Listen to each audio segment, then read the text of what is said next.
Assalamualaikum warahmatullahi wabarakatuh. Alhamdulillahilladzi anzala sakinata fi qulubil mu'minin liyazdadu imanan ma'a imanihim. Asyhadu an la ilaha illallah wahdahu la syarikalah wa asyhadu anna Muhammadan abduhu wa rasuluh la nabiyya ba'da. Allahumma shalli wa sallim ala sayyidina Muhammadin wa ala alihi wa sahbihi ajma'in.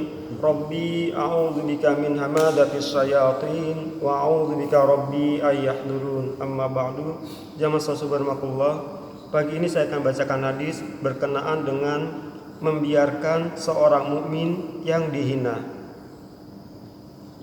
Man udzilla indahu mu'min falam yansurhu wa wa yaqdiru ala ay yansurahu adallahullahu ala ru'usin al-ashhadi yaumal qiyamah. Rawahu Ahmad an Sa'id bin Hanif.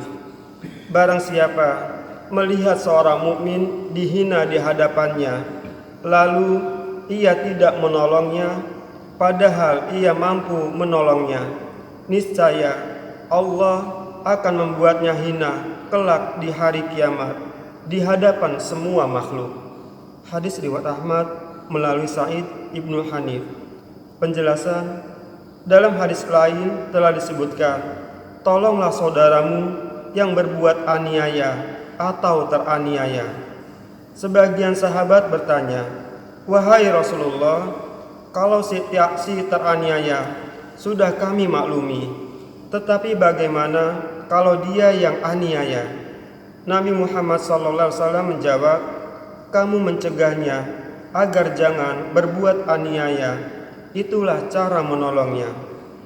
Kemudian dalam hadis ini dinyatakan bahwa barang siapa yang diam saja, tidak menolong saudaranya yang mukmin ketika dihina di hadapannya atau ketika disembunyikan di hadapannya, sedangkan ia mampu menolongnya, maka Allah akan menganiaya kelak di hari kiamat di hadapan semua makhluk. Sebagai seorang muslim, kita harus menolong orang yang teraniaya karena Allah memerintahkan kita untuk saling tolong menolong. Firman Allah yang artinya, hai orang-orang yang beriman, janganlah kamu melanggar syiar-syiar Allah dan jangan melanggar kehormatan bulan-bulan haram.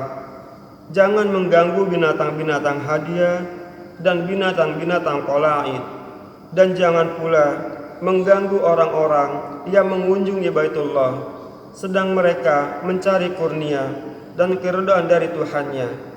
Dan apabila kamu telah menyelesaikan ibadah haji, maka bolehlah berburu.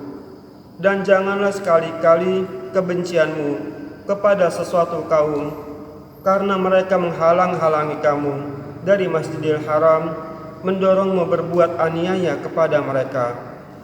Dan tolong menolonglah kamu dalam mengerjakan kebajikan dan takwa, dan jangan tolong menolong dalam berbuat dosa dan pelanggaran.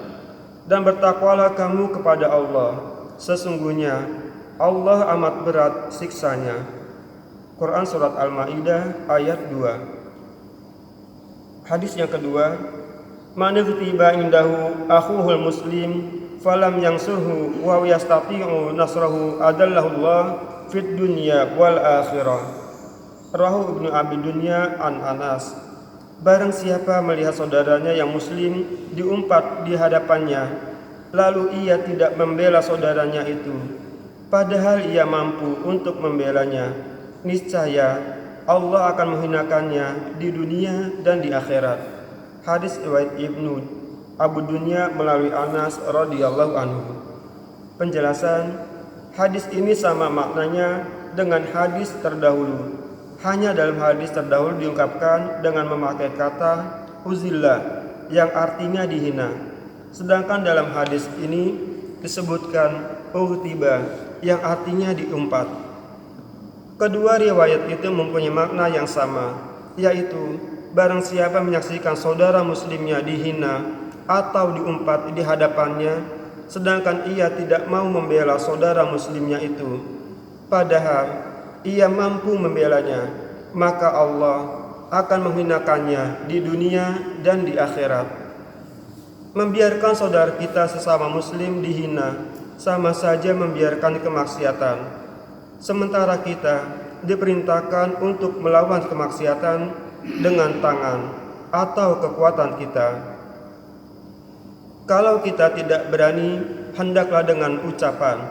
Tapi kalau tidak berani, maka cukuplah membenci dalam hati. Dan hal tersebut adalah iman yang paling lemah. Untuk itu, kalau ada saudara kita yang dihina atau diumpat di hadapan kita, maka tolonglah atau belalah dia. Karena orang yang suka menolong saudaranya, niscaya Allah akan menolong kita kelak di akhirat.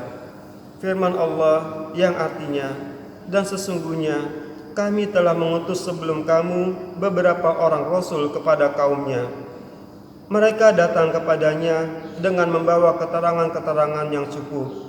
Lalu kami melakukan pembalasan terhadap orang-orang yang berbuat dosa. Dan kami selalu berkewajiban menolong orang-orang yang beriman. Quran Surat Ar-Rum ayat 47.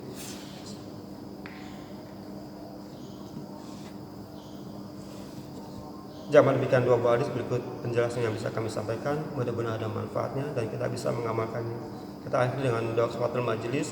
Subhanallah wa bihamdi, subhanakallahumma wa bihamdika, asyhadu an la ilaha illa anta, astaghfiruka wa atubu ilaik. Assalamualaikum warahmatullahi wabarakatuh.